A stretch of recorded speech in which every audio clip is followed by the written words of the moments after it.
Hello and welcome everyone. Last lecture में हम लोगों ने देखा कि कैसे हम अपना डेटाबेस क्रिएट कर सकते हैं। तो डेटाबेस होता क्या है basically? Database is a collection of tables. Database के अंदर बहुत सारे टेबल्स होते हैं जो आपस में रिलेटेड हो भी सकते हैं, नहीं भी हो सकते। अगर डेटाबेस के अंदर टेबल्स रिलेटेड है तो फिर उस डेटाबेस को हम लोग रिलेशनल डेटाबेस मैनेजमेंट सिस्टम कहते हैं। जैसे कि हमारे केस में MySQL और भी बहुत सारे RDBMS होते हैं। SQLite हो गया, PostgreSQL हो गया, Oracle हो गया, और बहुत सारे ऐसे भी होते हैं जो कि टेबल्स यूज ही नहीं करते अपने डेटाबेस के अंदर। तो वो कौन से डेटाबेस होते हैं वो मैं आपको बाद में बता दूंगा। चलिए सबसे पहले देख लेते हैं कि हम लोग अपने डेटाबेस के अंदर टेबल कैसे क्रिएट कर सकते हैं। सबसे पहले MySQL वर्कबेंच को ओपन कर लीजिए, फिर यहाँ पे टाइप करिए क्रिएट टेबल। उसके बाद हमें अपना टेबल का नाम देना है। तो मेरे इधर देखिए एक डेटाबेस है शॉप, तो मैं उसी हिसाब से अपना टेबल का नाम दूंगा। तो आप भी आपके डेटाबेस के हिसाब से अपना टेबल का नेमिंग करिए, ठीक है। तो यहाँ पे मैं एक टेबल बनाऊंगा प्रोडक्ट्स प्रोडक्ट क्यों नहीं, क्योंकि ये हम लोग प्लूरल रखने का कोशिश करेंगे अपना टेबल नेम, क्योंकि इसके अंदर गाइज ऑब्वियस है कि बहुत सारे प्रोडक्ट्स जाएंगे, एक प्रोडक्ट तो नहीं जाएगा ना, इसीलिए टेबल का नाम हम लोग प्लूरल देंगे। ओके, उसके बाद एंटर, फिर ये। अब इसके अंदर हम लोग को अपना टेबल का कॉलम देना है। जो टेबल का एकदम ऊपर का सेक्शन होता है, जैसे प्रोडक्ट नेम हो गया, प्रोडक्ट प्राइस हो गया, प्रोडक्ट डिस्काउंट हो गया, तो ये सारे हैं टेबल का एकदम टॉप कॉलम्स। तो हम लोग अभी कौन कौन सा फील्ड होगा हम लोग का टेबल का वो यहाँ पे डिस्क्राइब करेंगे। तो सबसे पहला जो कॉलम हम लोग देंगे वो है प्रोडक्ट नेम। तो सिंपली हम लोग यहाँ पे लिख देंगे प्रोडक्ट नेम। देखिए यहाँ पे 2 वर्ड है तो मैं बीच में अंडरस्कोर यूज कर रहा हूँ, ठीक है। आप भी ये यूज करिएगा तो बेटर है। उसके बाद हमें देना है इस प्रोडक्ट नेम। देखिए अभी समझने वाला चीज़ है, प्रोडक्ट नेम मतलब क्या, हम लोग यहाँ पे प्रोडक्ट का नाम लिखेंगे इस कॉलम के अंदर। तो प्रोडक्ट का जो नाम होगा ऑब्वियसली वो टेक्स्ट होगा, इसीलिए हमें उसी हिसाब से यहाँ पे डेटा टाइप भी देना है गाइज। यहाँ भी डेटा टाइप्स होते हैं। तो प्रोडक्ट नेम का जो डेटा टाइप है वो हम लोग देंगे varchar।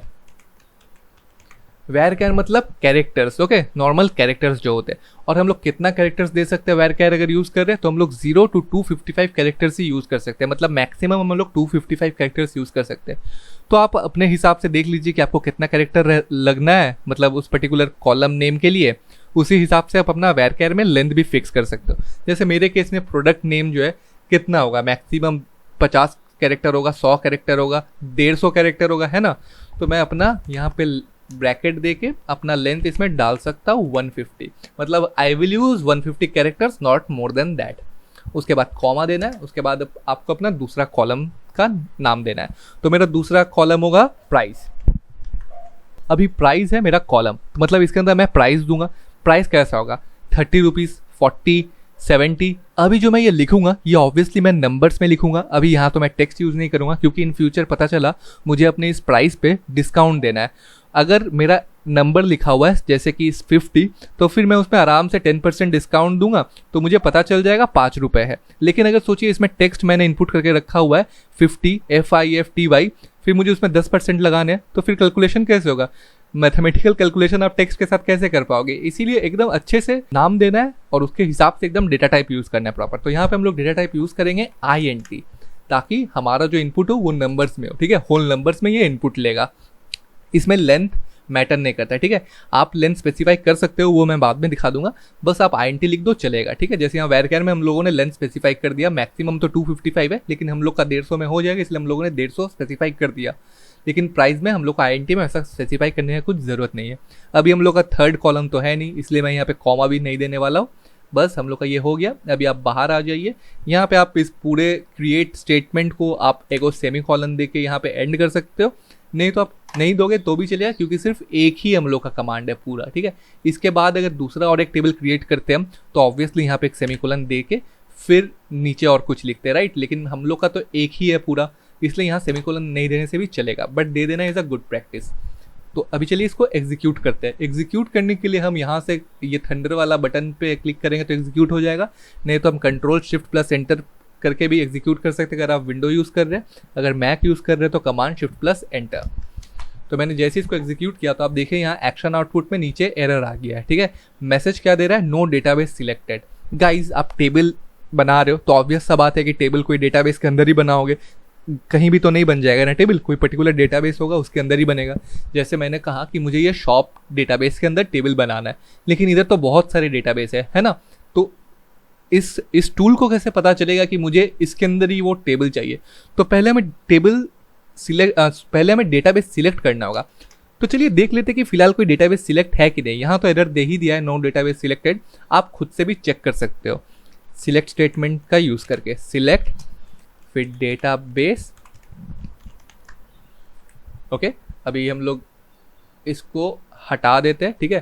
कंट्रोल एक्स कर लीजिए, कट हो जाएगा, मतलब डिलीट मत करिए। अभी इसको हम लोग एग्जीक्यूट करते हैं, सिलेक्ट डेटाबेस। तो यहाँ देखिए, यहाँ पे रिजल्ट्स में आया है कुछ, यहाँ लिख रहा है डेटाबेस नल, मतलब कोई डेटाबेस सिलेक्ट नहीं है। नल मतलब कुछ नहीं है, ठीक है। नल भी क्या होता है गाइज, मैं ये आप सब कुछ बता दूंगा। अभी तो जस्ट कोर्स स्टार्ट हुआ है, आगे मैं हर एक चीज़ क्लियर कर दूंगा। लेकिन नल का मतलब समझ लीजिए कि खाली होता है, कुछ नहीं है, ठीक है। मतलब हम लोग का फिलहाल कोई डेटाबेस सिलेक्ट नहीं है। तो हम लोग कैसे सिलेक्ट कर सकते हैं अपने डेटाबेस को? तो हम लोग सिंपल एक कमांड का यूज़ करेंगे, यूज़।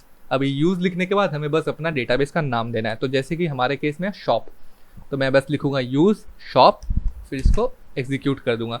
तो आप देखिए एग्जीक्यूट हो चुका है। अगर अब आपको पता करना है कि सही में सिलेक्ट हुआ है कि नहीं, तो फिर हम लोग फिर से वही सिलेक्ट कमांड का यूज़ करेंगे। सिलेक्ट डेटाबेस, एग्जीक्यूट करिए। अभी देखिए इसके अंदर नल था पहले, अब इसके अंदर शॉप आ रहा है, ठीक है। अभी चलिए हम लोग वही अपना टेबल क्रिएट वाला स्टेटमेंट पूरा डाल देते हैं वापस से। अभी इसको एग्जीक्यूट करते हैं।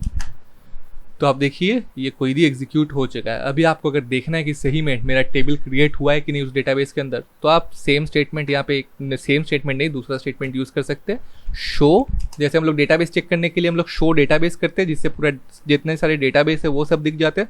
वैसे हम लोग शो टेबल्स करेंगे, तो उस डेटाबेस के अंदर जितने सारे टेबल्स है वो हमें दिख जाएंगे। तो देखिए अभी हम लोग के पास एक ही टेबल है ना, इसलिए यहाँ पे प्रोडक्ट्स दिख रहा है सिर्फ। मतलब हम लोग का ये टेबल क्रिएट हो चुका है गाइस। अभी आपको अगर देखना है कि इस टेबल के अंदर कितने सारे कॉलम्स है, वो भी आप देख सकते हो। तो उसके लिए हम लोग टाइप करेंगे show columns from products, table का नाम देना है, ठीक है। तो आप देखिए यहाँ पे और एक टेबल खुल चुका है नीचे छोटा सा, जहाँ पे हमको बहुत सारा इन्फॉर्मेशन दे रहा है। पहला कॉलम में फील्ड, जिसके अंदर हम लोग का जो हम लोग का टेबल है उसका 2 कॉलम था, प्रोडक्ट नेम और प्राइस, वो डिस्प्ले हो रहा है। उसके बाद है टाइप, प्रोडक्ट नेम का टाइप दिखा दे रहा है। हम लोगों ने वेरकेर सेट किया था with maximum length of 150 characters. और दूसरा वाला था प्राइस, जो कि है INT, इंटीजर टाइप। उसके बाद और 4 कॉलम्स है, नल, की, डिफॉल्ट, एक्स्ट्रा। तो ये मैं अभी नहीं समझाऊंगा, आगे के लेक्चर्स में अलग से इनके ऊपर मैं वीडियो बनाने वाला हूँ, आपको डिटेल में तब समझा दूंगा। अभी आप बस नोटिस करिए कि हम लोगों ने क्वेरी लिख के अपना टेबल क्रिएट कर लिया है। तो क्या क्या हम लोगों ने सीखा कि कैसे हम टेबल क्रिएट कर सकते हैं। बट इंपॉर्टेंट थिंग क्या है कि टेबल का नेम का कन्वेंशन फॉलो करिए। देखिए कि आप प्लूरल रख रहे हो अपना टेबल का नाम। टेबल क्रिएट करने से पहले डेटाबेस सिलेक्ट करना ज़रूरी है, तभी जाके वो टेबल उस डेटाबेस के अंदर क्रिएट होगा। टेबल क्रिएट हो जाने के बाद आप कैसे चेक कर सकते हो कि टेबल क्रिएट हुआ है कि नहीं, कैसे चेक कर सकते हो कि उस टेबल के अंदर कितने सारे कॉलम्स हैं और क्या क्या टाइप के कॉलम्स हैं। और लास्टली आपको अगर टेबल डिलीट करना है तो आप कैसे कर सकते हो, ठीक है। तो चलिए और एक टेबल क्रिएट कर लेते हैं पहले इस डेटाबेस के अंदर। तो एक प्रोडक्ट्स करके हम लोग कर लिए। अब यहाँ पे मैं चेंज करके कर देता हूँ कस्टमर्स, ठीक है, कस्टमर्स। और यहाँ पे कस्टमर नेम हो जाएगा वेरकेर 150 इज ऑल राइट। और यहाँ पे एज दे देता हूँ मैं, ठीक है। तो एज भी ऑब्वियसली गाइस INT होगा, है ना, क्योंकि नंबर्स होगा, यहाँ पे लिखेंगे नहीं, नंबर्स में देंगे। और इसको मैं एग्जीक्यूट करता हूँ। तो एग्जीक्यूट हो चुका है। अभी अगर मैं यूज़ करूँगा शो टेबल्स वाला स्टेटमेंट, तो आप देखिए हमारे टेबल के अंदर, मतलब डेटाबेस के अंदर 2 टेबल्स है। अभी हम देखते हैं कि कैसे हम टेबल को डिलीट कर सकते हैं। तो चलिए हमारे कस्टमर्स टेबल को ही डिलीट करते हैं। तो हम लोग स्टेटमेंट लिखेंगे ड्रॉप टेबल, देन हम लोग को टेबल का नाम देना होगा कस्टमर्स, ठीक है। ये लिख के एग्जीक्यूट करिए। तो वो एग्जीक्यूट हो चुका है। अभी फिर से हम लोग करेंगे show tables.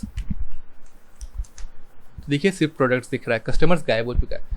So guys I hope आपको ये वीडियो अच्छा लगा। आपको अच्छा लगा सही में तो प्लीज़ लाइक करिएगा, कमेंट करिएगा, और चैनल को अभी तक सब्सक्राइब नहीं किया तो सब्सक्राइब कर लीजिएगा।